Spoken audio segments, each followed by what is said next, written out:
Not sure who did that, but we thank them. It flourished starting around 1800 in the late 20s in France, and then spread to other countries, including the United States. We were always 10 or 20 years behind Europe in the trends, but a lot of the trends that started in Europe were adopted here in the United States with various interpretations. My interpretation on this, of course, is that almost absolutely, certainly with great possibility, perhaps the term empire used to describe the architecture and furniture forms predominant in this period was simply an homage to the wonderful state of New York, the Empire State. And as I know it, I'm sure I read that on the interweb someplace. So the definition of the Empire or Greek Revival period, especially as interpreted in the United States, was clearly based on the design elements of the Greeks that had been adopted in Europe and rediscovered starting in the late 18th century. In the United States, it's been described as a form of propaganda through architecture in that it reflected the ambitions of the new United States.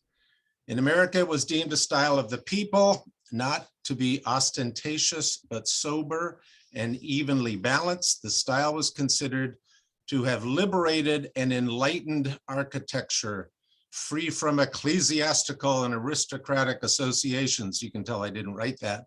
But so what did it succeed? It really succeeded the federal style, housing style, and Sheraton type furniture. So that's what we were being liberated and enlightened from.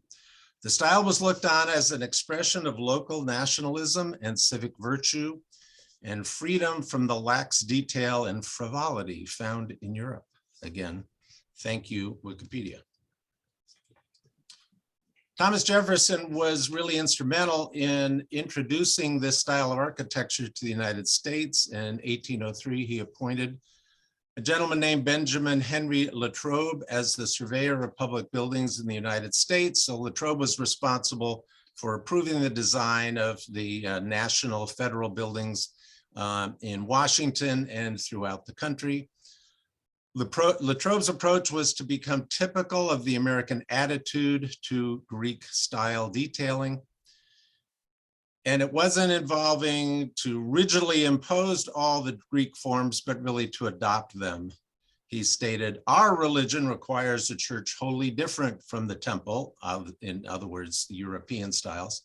"Our legislative assemblies and our courts of justice, buildings of entirely different principles from their basilicas, and our amusements could not possibly be performed in their theaters or amphitheaters." In other words, he was basically stating that we were going to adopt the style, the Greek Revival style, with our own interpretations or liberties. Latrobe's influence was seen in buildings throughout the country as other architects picked up on the style. At the same time, the more popular appetite for houses was sustained by a number of architectural pattern books which were published at the time. The most important of which was Asher Benjamin's The Architect or Practical House Carpenter. Benjamin was from Massachusetts. He published a number of architectural pattern books over the years. This one was clearly the most influential in terms of the Greek Revival Empire period. In this book, there are several hundred illustrations, architectural drawings, mathematical computations, basically on how to build anything in a Greek Revival house. This was widely published and widely adopted, and little carpenters in every little village in upstate New York into Ohio had access to this guidebook and actually followed them. Again, this was highly popular in those areas of the country which were seeing an explosion of development due to the prosperity in the 1820s and 1830s that spread from New England into upstate New York and Ohio. And so this style of house and style of furniture proliferated, especially in those areas.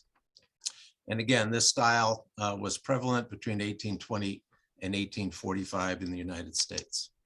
Here's some examples of the drawings from Asher Benjamin's book.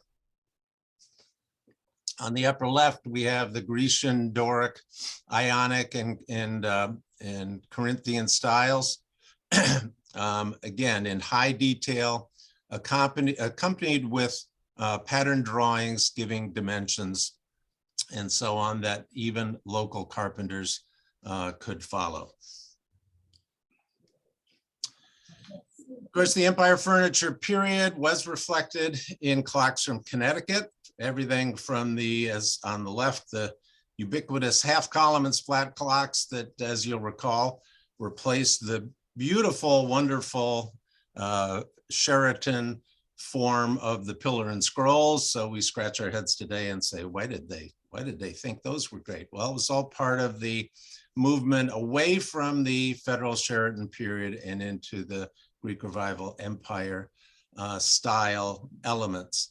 So the clock on the left, I think, is an Eli Terry Jr. I think it's an 8-day, half columns flat with a wood movement.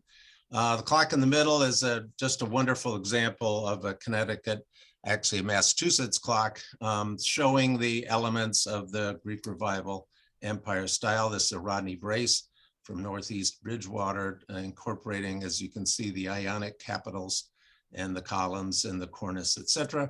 And of course, on the right, we have the epitome of the form evident in the Forestville Manufacturing Company giant column and cornice cases.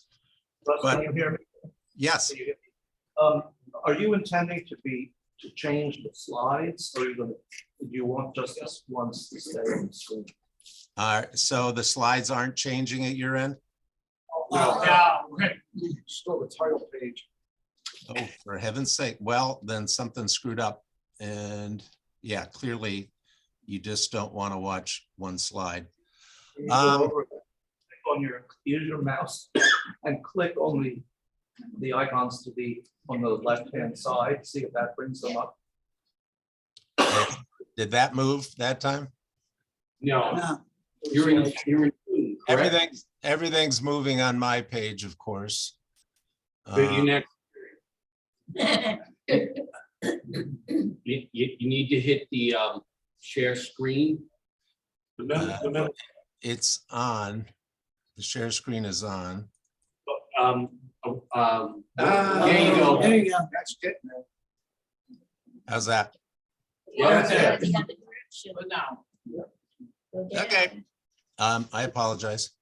I really apologize, because you just had to listen to me and look at my starting slide. Okay, so you can see this slide, correct?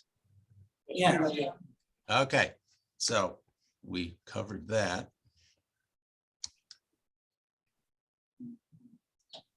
And we covered that.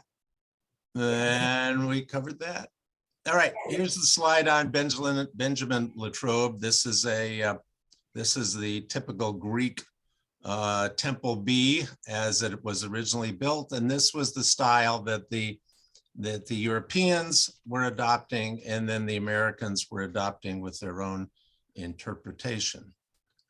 This is the Asher Benjamin Practical House Carpenter book that was published in 1830, widely distributed all over the eastern and Midwestern states in the United States, and followed, really, it gave step-by-step instructions on how to build a Greek Revival house. Greek Revival, the circular staircases in the house, windows, all the decorative trim in the windows, etc. It's really quite an interesting book. As noted earlier, these are pages from the book, and you can see the amount of detail. You've got mathematical, dimensional computations on the left, and then the various types of columns, the Grecian, the Ionic, and the Corinthian, shown in the book, along with lots of other materials. So we're almost caught up. These were examples of the clocks coming out of New England. at the time that reflected the empire influence. On the left is the pillar, or is the half column and splat clock that really wiped out the pillar and scroll style that today we wonder why anyone thought that was more beautiful than the pillar and scroll. But it was all part of the trend away from the former and towards the newer styles. Clock in the middle is the one by Rodney Brace from Northeast Bridgewater, Mass. And Brace's clocks are really, some of them, including this one, of course, are spectacular versions of empire furniture, complete in this case with the tapered columns and the ionic capitals on the columns on the side. And of course, on the right, we have the Forestville Manufacturing Company giant empire full column cases. So this trend was throughout the country, but we're going to focus in on how the forms were reflected in upstate New York. All right, can we all see the slide with the Erie Canal map? Yay, fantastic. Okay, so we have this confluence of this new furniture and architectural style just at the time that a huge economic boom was affecting upstate New York. And it was created starting in 1825 by the complete opening of the Erie Canal from Albany to Buffalo. And this became the gateway to the West. It transformed New York City into the leading economic capital of the United States, which it still is. And everywhere there was a little canal stop, it became, it created the potential for economic development and high profits for those who could make businesses related to the canal, or farmers that could now sell their goods in New York City from upstate New York. And of course, with the newfound wealth, they wanted to build public buildings that reflected their newfound status. They wanted to build homes that were trendy, and they wanted to buy furniture. And fortunately, they also wanted to buy clocks.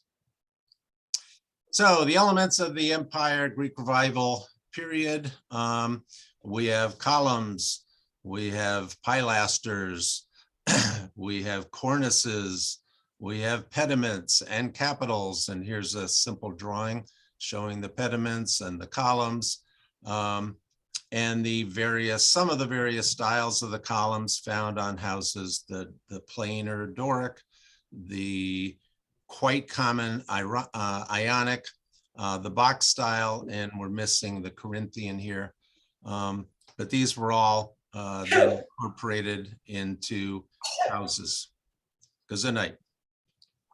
So the buildings and houses can be found then and still can be found in virtually every village and town throughout upstate New York. We have public buildings like the Canandaigua City Hall, and we have these beautiful residences. And again, in just about any village that survived over the years in upstate New York, these houses still exist, and fortunately many of them are very well kept up.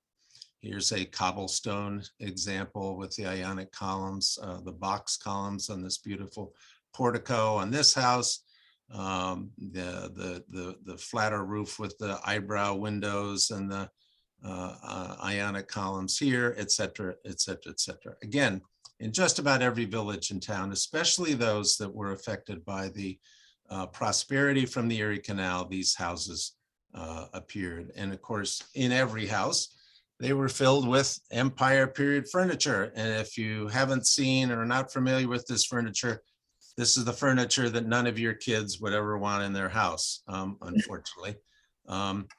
Apparently nobody likes brown furniture anymore, especially large, seemingly cumbersome, but of course I think this stuff's beautiful.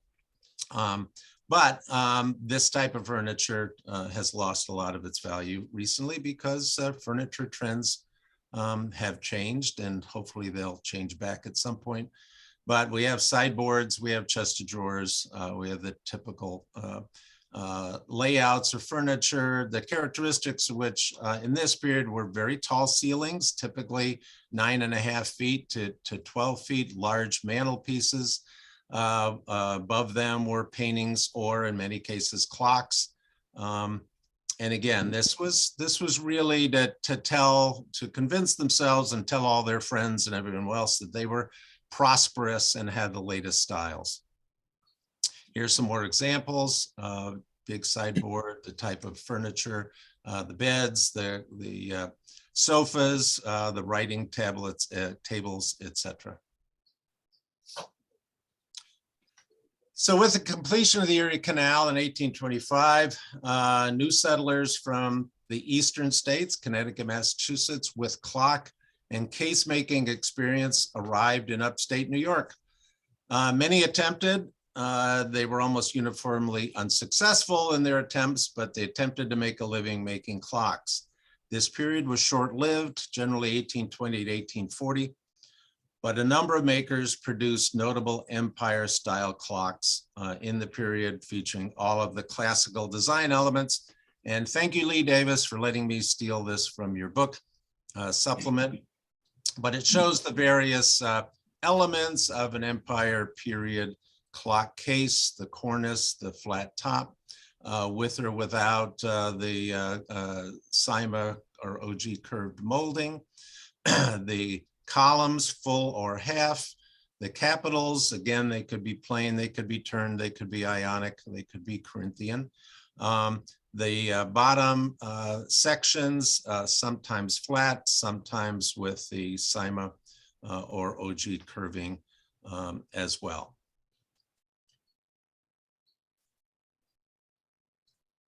So we're going to review a gallery of upstate empire clocks. We're going to start with Asa Munger, who operated by himself in Auburn, New York from about 1818 to 1831. His standard fare in that period was what's typically referred to as the ironing board top case, flat top cornice, half columns, typically carved. Beautiful painted or decorated zinc panels on the attached to the door with simple round dials attached to the movements inside. Unlike a lot of the Connecticut makers that change their model case styles periodically or through necessity in terms of market demand, this was Asa Munger's basic case style, probably from the early 20s right up to 1831. He changed the dial surrounds a bit to be more colorful. A few of these actually had reverse painted tablets in a portion of the door, but this was pretty much his sole primary case style. There were a couple variations that we'll talk about. In 1831, he took on a partner, Thaddeus Benedict, into his clockmaking operation, and they made a new case style. And these were really ingenious. This was the only case style, with basically one exception that we know of, that they made from 1831 on. And it was a two-door case, divided case. The upper portion stepped out a bit from the lower so that there was room to put columns below the upper section.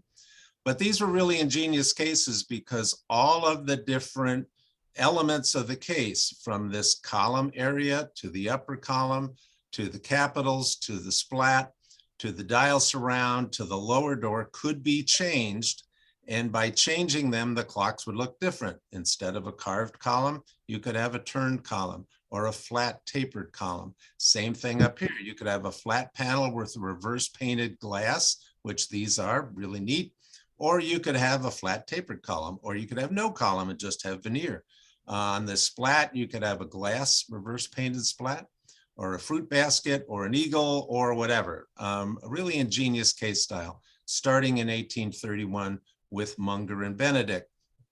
As you probably know, Asa Munger, starting in 1833, with his partners, actually contracted with the Auburn State Prison to have these clocks made by prisoners. And this is actually one of those. This is an Asa Munger and Company clock in the style of the Munger and Benedict clocks. This only lasted Asa Munger and Company 1 year to early 1834, at which point Asa Munger stepped back and turned the operation over to his two partners. The other case style that he fortunately produced through the mid 1820s, right up to at least the prison period, were Asa Munger's famous stovepipe clocks. And I include as many pictures of these as I can because they're so fantastic. These are hollow tin columns, thus the stovepipe reference. The weights go down through the columns. These are obviously removable. Is typical 8-day movement.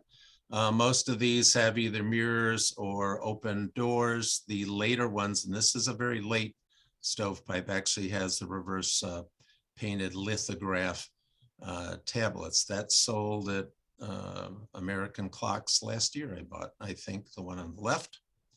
You all should have purchased that. Beautiful stenciling on these columns. And then the epitome really of an upstate New York Empire period clock is this Asa Munger, what's called the bow front, because the lower door is bowed out. Bow front stovepipe, and the standard stovepipe clocks are about 38, 39 inches tall. This is almost an additional foot taller. This is a huge, fantastic, wonderful clock. Really might be the best Empire period clock in all of America, but I might be prejudiced. You can see the beautiful carving here, the stenciling on the columns. Just an absolutely fantastic clock. The partners that took over from Munger and Benedict from 1834 to 37 using prison labor in Auburn were Hotchkiss and Benedict.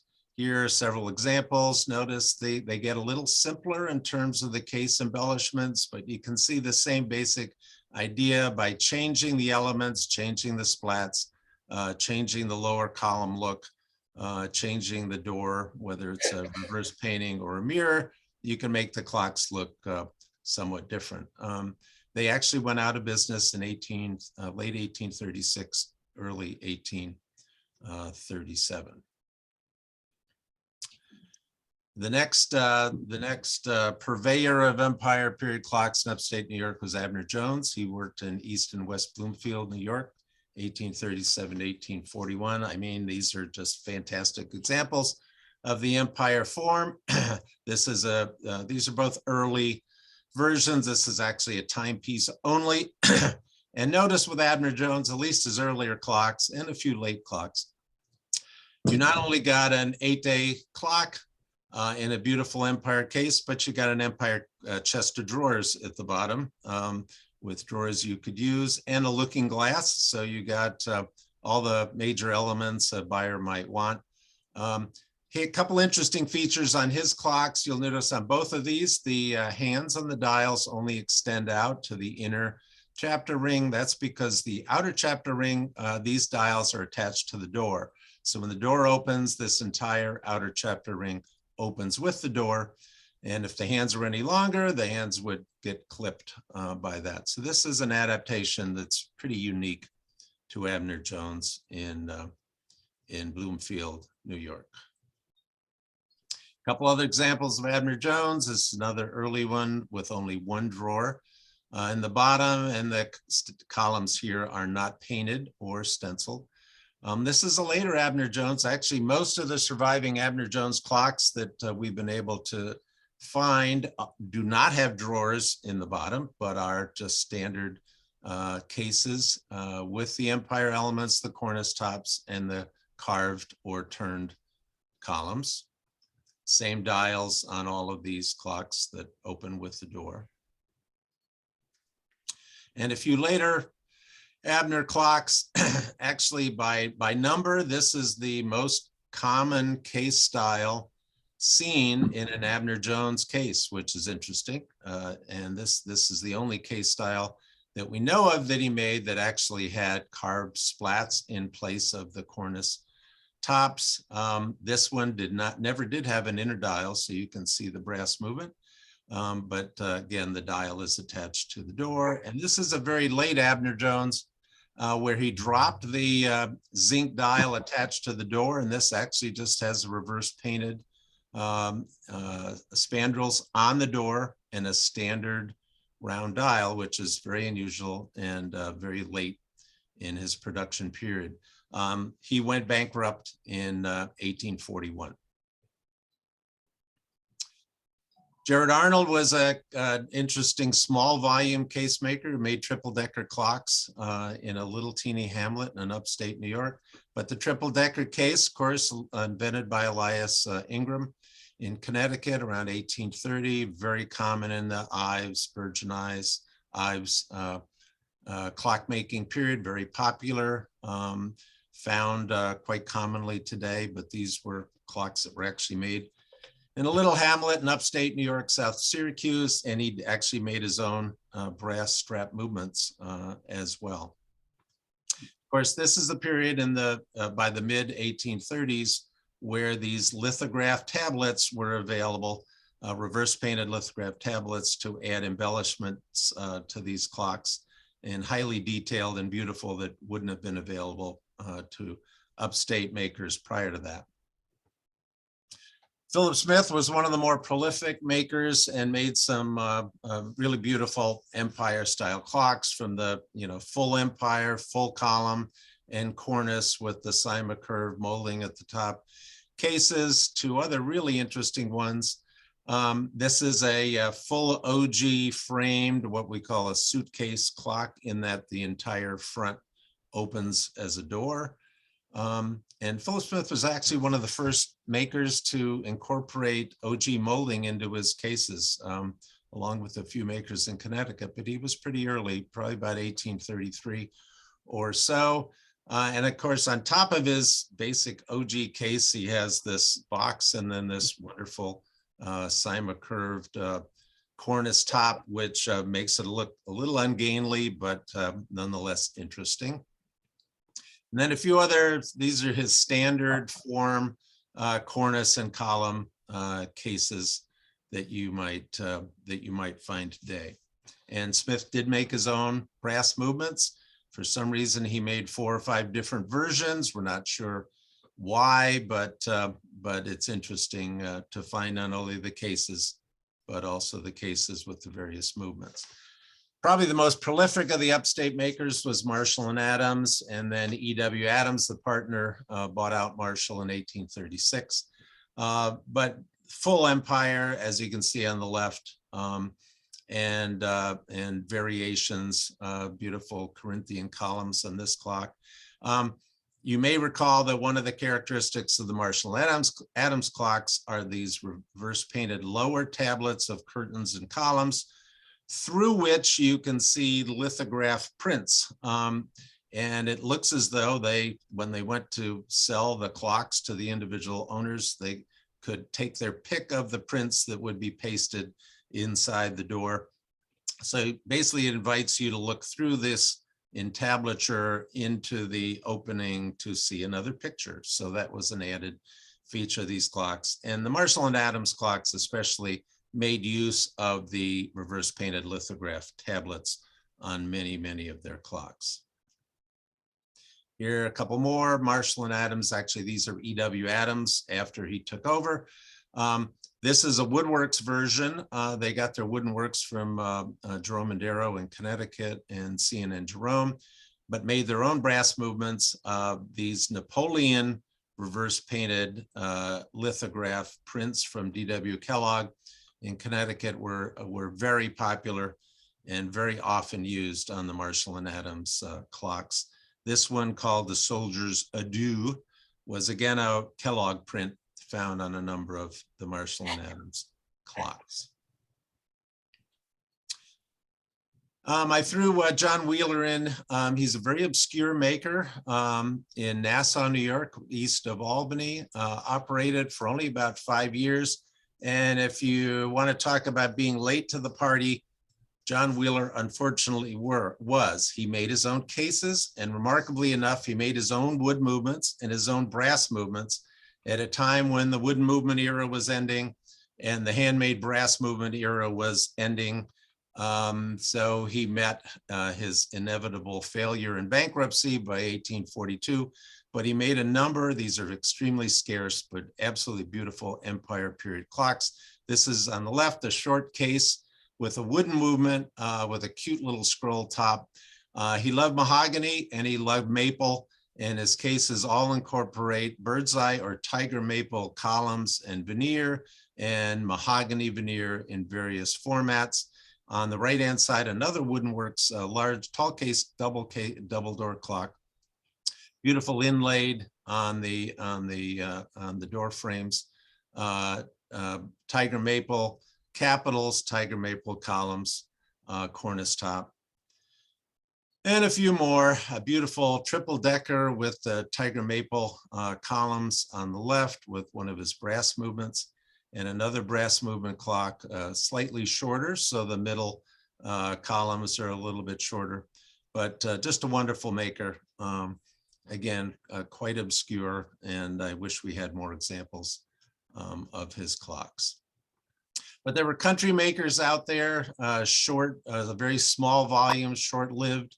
William Dexter, 1833 to 39, sold clocks with wood movements in various formats. The one on the left is a great example of the Empire style with full bird's eye maple columns. Remember, maple was really prevalent upstate, so there were trees all over the place you could make these maple columns out of. And on the right, just a fantastic 8-day wooden works. I've never seen another clock, Connecticut or New York, that incorporated a carved eagle into a cornice top in an inset panel like this. And the case making was just fantastic. And otherwise, he was a farmer and a distiller and a cabinet maker and an undertaker. So pretty nice work for a country craftsman. I throw William Hickox in because he's a good reflection of the transition from the federal period to the Empire period. He was in Middletown, Connecticut. He was actually making cases for Silas Hoadley, and I firmly believe he made them for Seth Thomas as well.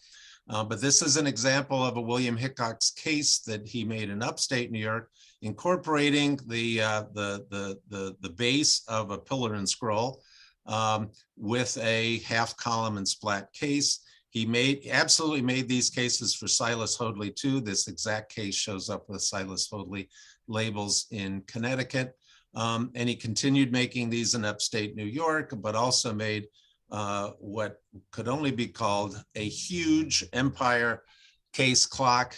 This is 44 inches tall, 23 inches wide, 9 inches deep, full columns with tiger maple embellishments, finials, and capitals, 7 different types of veneer with a simple 30-hour wooden works movement in it. But this, in terms of size, this is a great example of an upstate New York Empire period country-made case.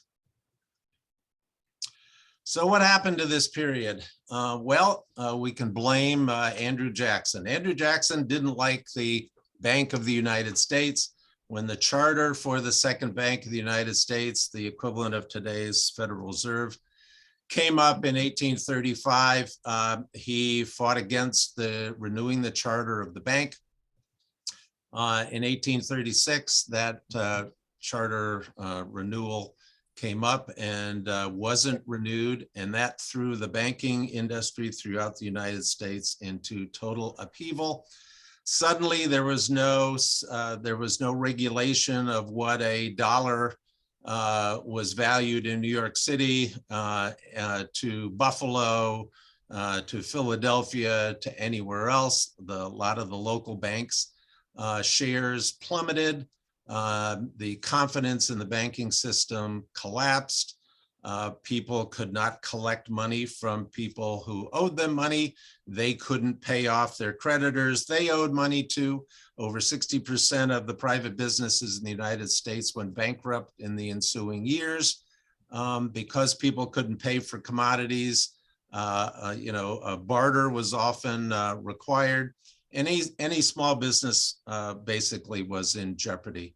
And during this period, not only in upstate New York, but throughout the country, virtually all of the Empire area clockmakers in upstate New York were affected. And by 1842, the last of them, Philip Smith, were gone. And what we had left were their clocks as legacies. As the economic crisis subsided in the early 1840s, so did the Greek Revival Empire period. Really, the economic downturn put a halt to the prosperity that had led to this period and the reflection in building and architecture and furniture. And once the economy recovered, new architectural furniture forms were adopted, and the Greek Revival was basically dropped. It led in terms of architecture to the Gothic Revival and Italian Revival period, and this was reflected in the clock industry as well, but that's another talk for somebody who knows more about that. So thank you for all staying awake if you did, and if Jerry Maltz is there and he didn't stay awake, somebody wake him up and let him know that the talk is over. And if you have any questions at all, I'll try to answer them.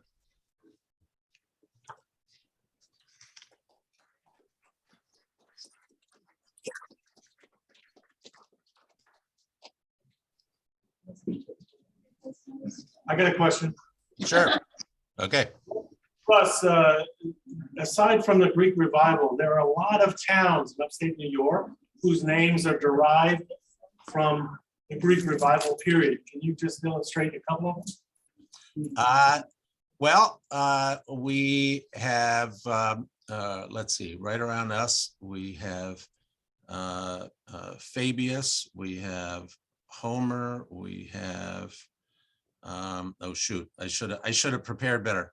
I know them off the top of my head, but now I can't think of it. Yeah, well, give me a second. But yes, at the time when the Greek Revival period reached its peak, it was fashionable to name your localities after the various Greek cities and Greek personages, and absolutely they're all over upstate New York, but my brain isn't working at the moment, so I apologize. Did you mention Syracuse? Syracuse, thank you. Homer? Nineveh?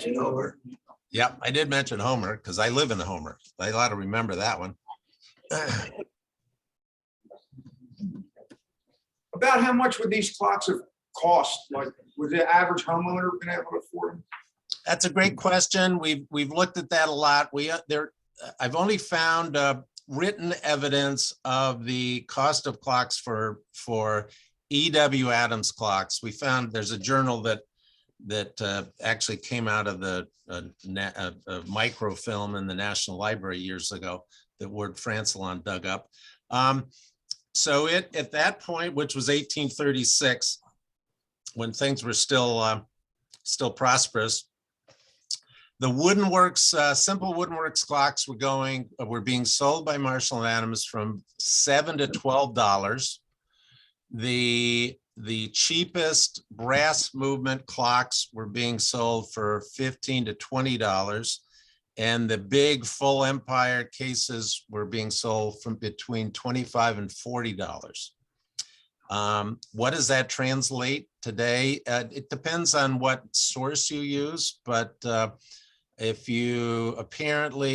it's like a $40 or $50 clock, that's the equivalent in some of the analysts to about $1,000 or so. And it might be more, but so there's not much there. Of course, a lot of the clocks were sold on a barter basis. I mean, you didn't just have to have dollars if you had a pig or you had some other commodity or a horse or two. Marshall and Adams actively traded barter for their clocks, and I'm sure that was quite common for the peddlers in that period.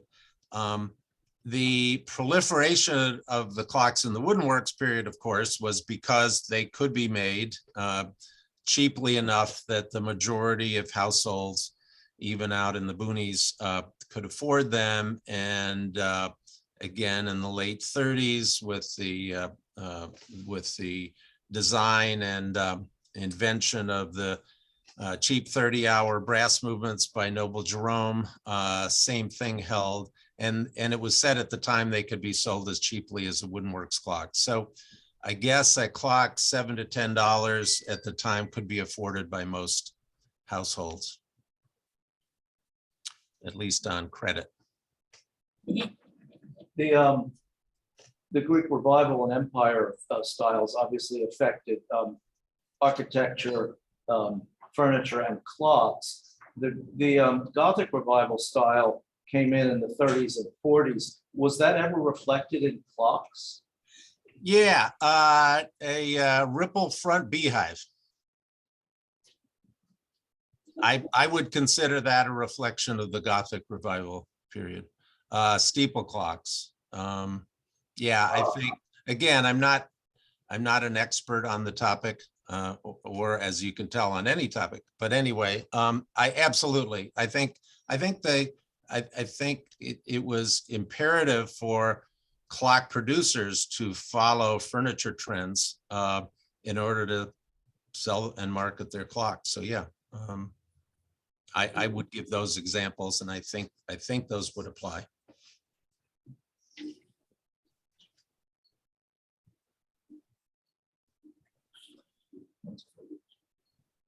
Any other questions? Well, thank you very much. Well, thank you. I appreciate it. Hopefully that worked. Sorry about the mix up on the slides early on, but I'll get good at this. It's about the time we don't need Zoom anymore. All Thanks. right. Thanks, everybody. I appreciate it. Thank you. Thank you.